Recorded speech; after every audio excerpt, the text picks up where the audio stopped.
En præmie til den flotteste danske Opel GT. Og den går til et registreringsnummer, der hedder AL 75 998. Og jeg vil gerne se bilen herhen foran, så vi lige kan få en paradekørsel rundt omkring bygningen her.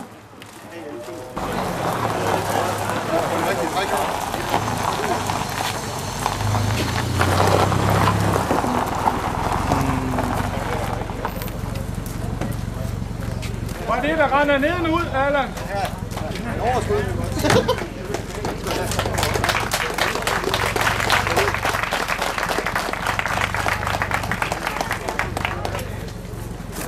Ja, stort tillykke til dig, Allan. Så går vi i gang med den flotteste udenlandske Opel GT. Og den er blevet vundet af et registreringsnummer, der hedder SL GT 71H. Det er en orange, som holder her om bagved. Und die beste ausländische Auto ist SL GT 71H. Dieses Auto holen. Ja, ikke noget med at holde dig tilbage, du.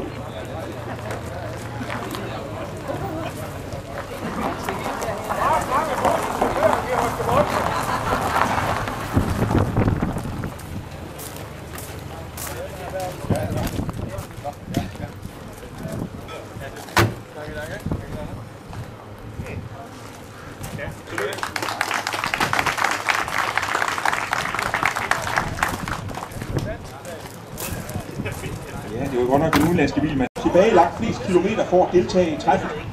Og den går til registreringsnummer MEGT 27H, der har kørt 680 km for at nå hertil.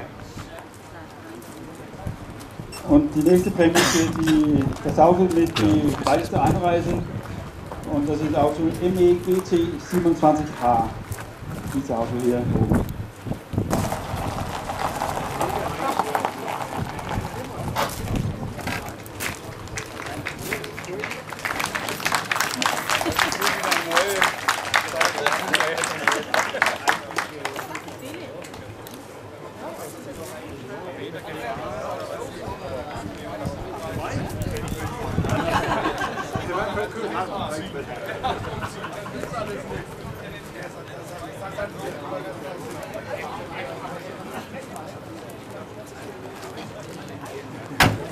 Bedst bevaret Opel GT, og det er den, hvor vi også har en pokal, som er skænket fra en vandrepokal, som er skænket fra Rüsselsheim, Opel i Rüsselsheim.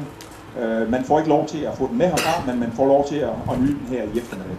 Og så får man en lille erindringspokal. Den bedst bevarede Opel GT, den går til registreringsnummer BUB 11H.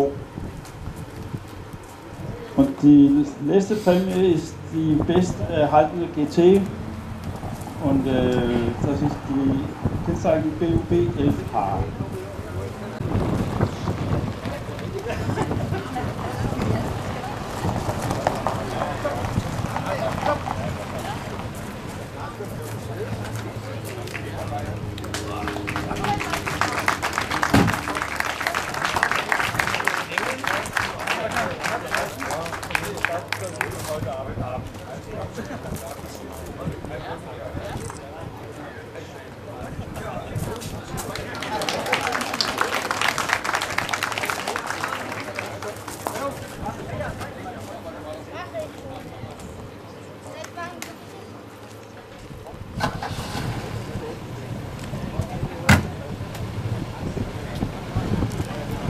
benytte lejligheden til at sige tak til Peter Hansen, som kom fra Opel Thailand, som har givet os lidt gaver nede på havnen og lidt forplejning nede på havnen, mens vi stod og svedte med et vand, så det var rigtig. Tusind tak skal du have.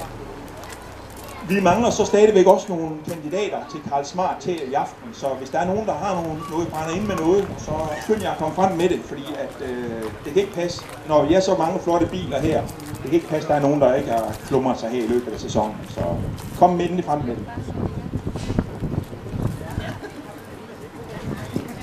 plus wollte wir gerne die Oberhändler hier in Fredericia Opel Teilund bedanken für die Getränke und so am Hafen heute Vormittag.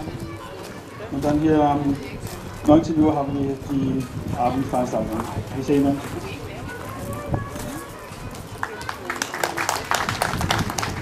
Så har vi også lige lavet noget med noget skivebremsekast. Og der har vi også lige nogle præmier, som skal uddeles. Et øjeblik. For kvinder, kategori for kvinder her i fri kast åbenbart, der er det en, der hedder Beate, der har faktisk kastet 13,1 meter. 18 meter. Når det er sammenlagt, undskyld. 18 meter. Det var, ja, det er det flotteste. Ja. Kan vi se Beate heroppe? Kan vi finde Beate? Ved du hvad, så går vi i gang med herrekategorien. Og det er altså et super godt kast her. Der er vi oppe på 15,9 meter. Og det er en, der hedder Jørgen. Kan vi se det? Ja, det er sgu ret flot.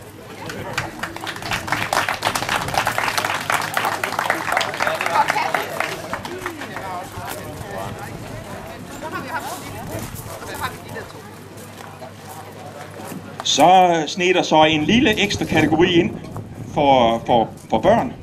Og der har vi en, der hedder Leon, som har kastet længst. Kan vi se Leon heroppe?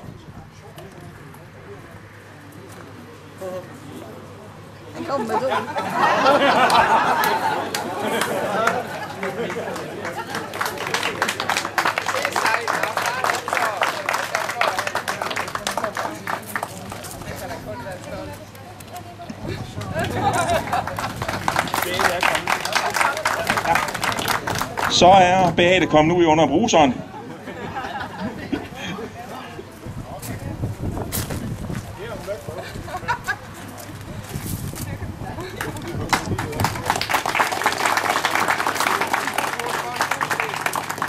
Så var der lige to hemmelige kategorier, vi havde lavet, som ingen vidste noget om.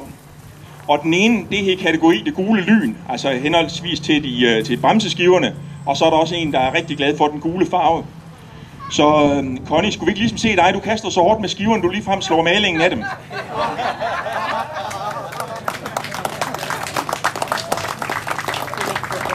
Så får du en til gul til souvenir.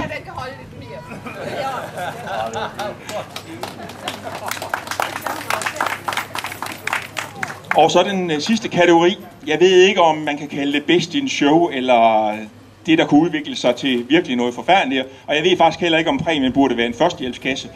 Men så skulle Jorden i hvert fald have haft den. Men Frida, hold dig for de bremseskiver for eftertiden. Kom lige herop og modtage den. Jeg kan lige til jer, der ikke så det. Det var, at Frida, hun kunne faktisk lykkes at kaste i 90 grader. Hen over tupéen af Jorden, så læste over malingsrester i håret af Jorden, da hun var færdig.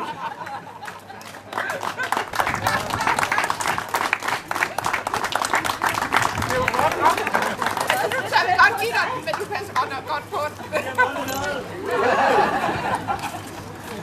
Det er jo den bliver lige skruet fast, den skive der.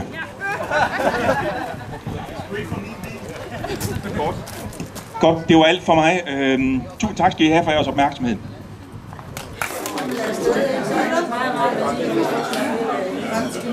Det er heller ikke ringe hjem.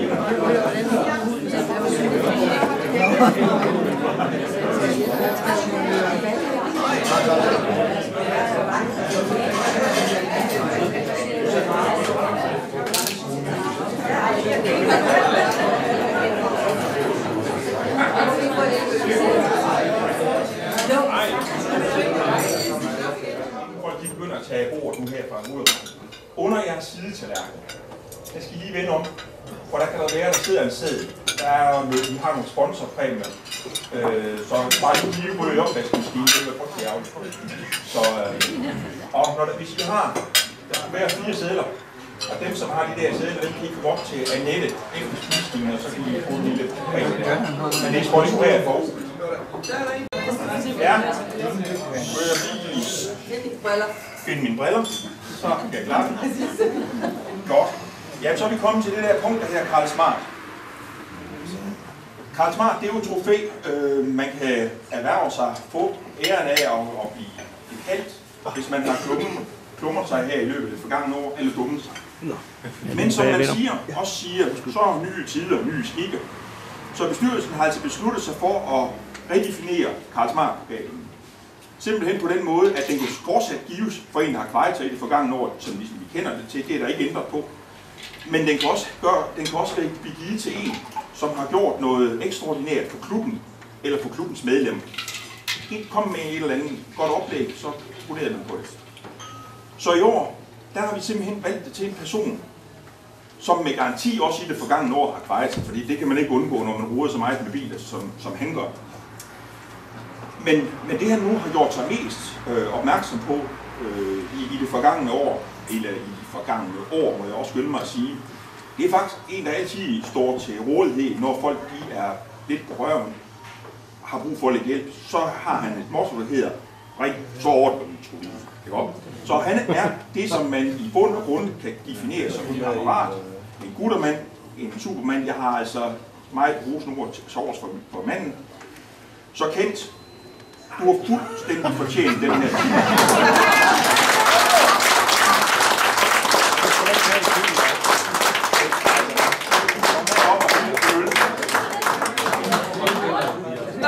Kom herop og hente en øl. Kent, husk, vi har lukkevagten, vi to.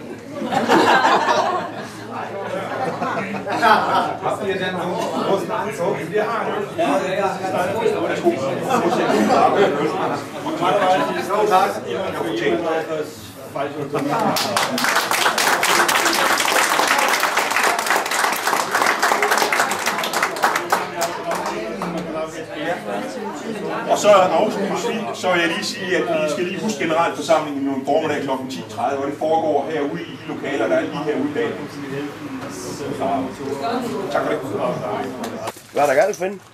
Jeg synes, vi har fået besøg. Ja. Det var også det, jeg sagde til ham, da han kom.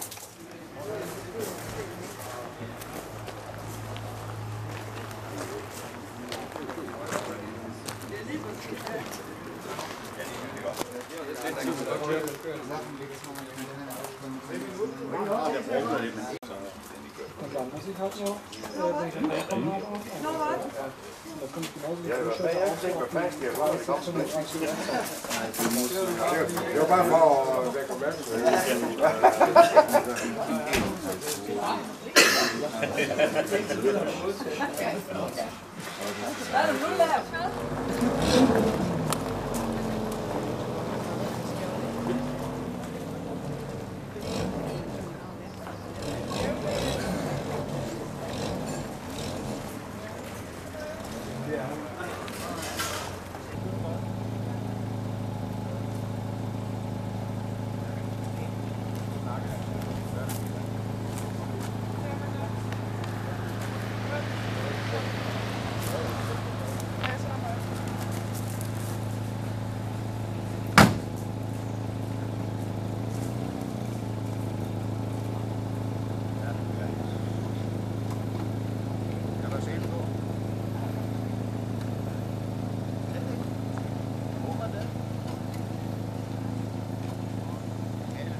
Jeg stod lige og